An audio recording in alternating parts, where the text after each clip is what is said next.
Hey guys, I know it's been a little while since I have touched base with you all. It's been a massive year, really. 2017 has been huge year for me, and maybe more on that to come a little later. Today, I wanted to touch base with you. I did a little talk yesterday at the Newcastle Health Collective Nutrition Open Day. And some of you watching this right now may have attended that day, and thank you for coming on to my mailing list.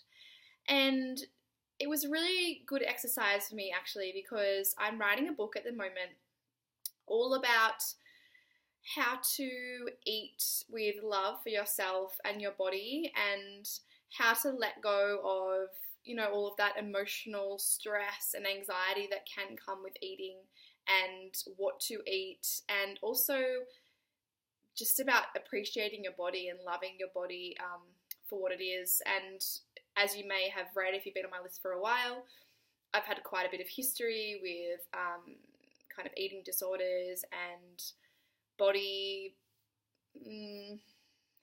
hatred, I suppose, as well over the years. And I know what worked for me, and I believe that that is going to work for many other people as well. And also, I had some quite extreme experiences during my time, and maybe, you haven't gone to those extremes, and I hope that you haven't.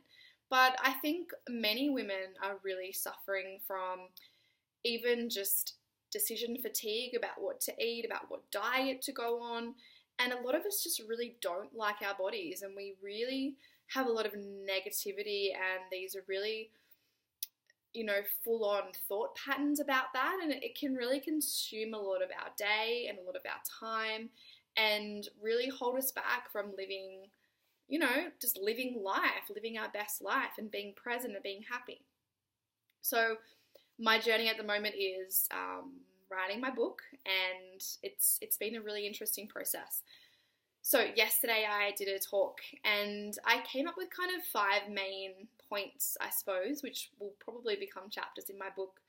And I've got them in front of me. Basically, it's just stuff that's worked for me, and little exercises for each one for you to try. So what I'm going to do each week for the next 5 weeks, because there's 5 points, is just to break down each one and talk about it, and then give you guys a little bit of an exercise or an activity to do. If it resonates with you, of course, and if it's something that you would like to try. Again, it's just stuff that's worked for me, so hopefully it'll work for you too. So number 1 is that self-worth is not a number. So I spoke about yesterday, obsessing about the number on the scales, and I know a lot of women, a lot of my clients do that as well. Oh my gosh, I need to get down to X amount of weight, and I can't, and this and that, and they beat themselves up and can constantly weigh themselves and obsess about getting to a certain number, and that's just not what it's about, and it's not sustainable. We have hormones that go up and down if you're a woman, or if you're a man as well, they do that as well. We have different factors that can weigh into that. If certain foods are inflaming your body, then they're going to show up as an extra kilo on the scales. If you're sick, if you're stressed, there's so many elements that come into weight on the scales, and it's just not a good way to track your progress. So my recommendation is to throw away your scales, unless you're specifically just going to use them to weigh your luggage, in which case put them somewhere where you can't see them, and just bring them out when you go on holidays. Also, there's scales at the airport, so you'll be fine. Don't worry about it. Please, let go of that stuff. If you do want to weigh your progress, there's a couple of different ways you can do them. A lot of gyms now have body scan machines, which is a much better kind of overall picture of health, as opposed to just how many kilograms you weigh. And please don't worry if you're not a size blah. That doesn't define you. You're more than the size of your clothes. You're more than the number on the scales.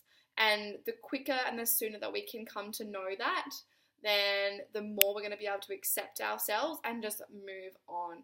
If you're obsessing with losing 1 kilo, do you really think that's going to change your life? How's it going to feel when you lose 1 kilo and get down to your ideal weight? Then you're going to want to go down even lower to a new ideal weight. Maybe try and look at yourself now and accept yourself 1 kilo heavier than what you think that you need to be, and move on, and free space for fun, and free space for happiness, and free space to look after yourself and nurture your body, as opposed to punishing it, trying to lose however many kilos that you're trying to lose at the moment. So for me, I just find, well, I kind of know my body pretty well. I know if I'm carrying any more weight than I should be, or actually any less weight than I should be. And for me, it's just my clothes. Like if I am like, oh, my jeans are a bit tight, maybe I need to cut down on my chocolate consumption. Or maybe I need to not have those extra snacks in the afternoon, or whatever I might have fallen into the habit of doing. But it's not a punishment thing. It's like, cool, well, I've been really stressed and I have been eating more or less, and let's have a look at that, and how can I actually support my body during those stressful times, as opposed to using food as a crutch, or not using food as a crutch. So what worked for me in my recovery from my eating disorder in the past, and depression as well, really helpful, is meditation. Guided meditation was the only thing that worked for me, because my head was so full of negativity and repetitive thought patterns and hatred and just a lot of yucky stuff. So sitting there trying to meditate on my own didn't work.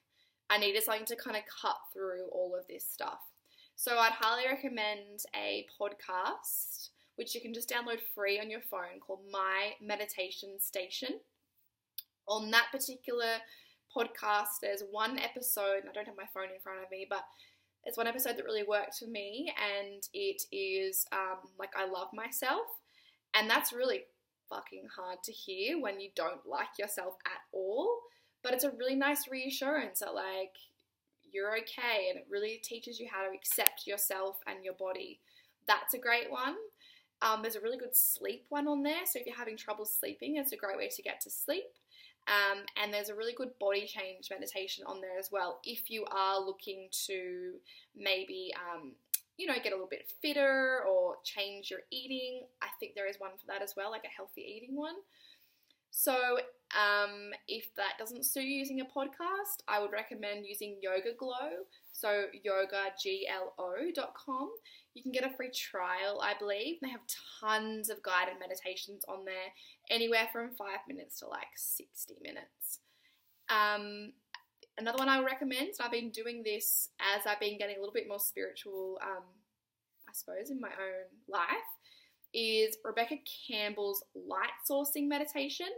It's a little bit more woo-woo, so I guess you have to be open to that. It's around 6 minutes. You can get it as a free download. I believe her website is rebeccacampbell.me, or you can just search her. She's got a great book actually out at the moment as well, called Light is the New Black, if you're interested.